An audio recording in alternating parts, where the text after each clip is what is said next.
చూడు అన్నాడు. స్తోత్రం కలుగునుగాక. వింటే సరిపోదు, నేను చెప్పితే నీ మనసుకు పట్టకపోవచ్చు, కానీ ఇప్పుడు ఆ నజరేతు కొరకు నీకు తెలుసుకోవాలనంటే వచ్చి చూడు. ఈ పూట నేను మాట్లాడబోతున్నాను. యేసయ్య కొరకు వినే కంటే యేసయ్య ప్రేమ రుచి వచ్చి చూడు.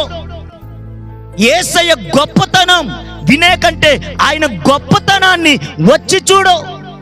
యేసయ్య మంచితనం కొరకు వినే కంటే ఆయన మంచితనాన్ని వచ్చి చూడు. అది ఫిలిప్పు మాట్లాడుతున్నాడు. ఒకప్పుడు నజరేత్ విలువలేనిదే కావచ్చు, ఒకప్పుడు నజరేత్ ఒక మారుమూల గ్రామం, ఇదిగో కొండల మధ్యలో ఒక చిన్న కుక్కురుకు గ్రామం, అనగా ఒక 20 ఇల్లులు కలిగినటువంటి గ్రామం. ఆ గ్రామాన్ని ఎవరు గుర్తించలేకపోయారు. ఆ గ్రామం మీద దృష్టి ఎవరికి లేదు.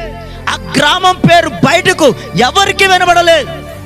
కానీ యేసయ్య నజరేతు పేరు మారుమోగేటట్టుగా మార్చటానికి గల కారణం యేసయ్య నజరేతులో అడుగు పెట్టాడు. స్తోత్రం కలుగునుగాక.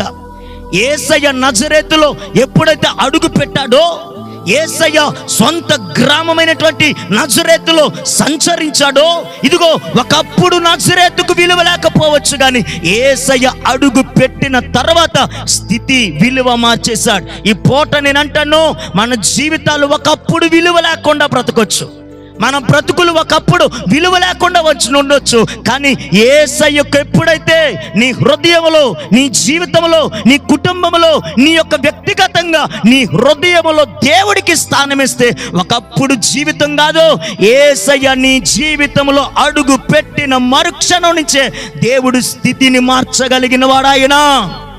హల్లెలూయా.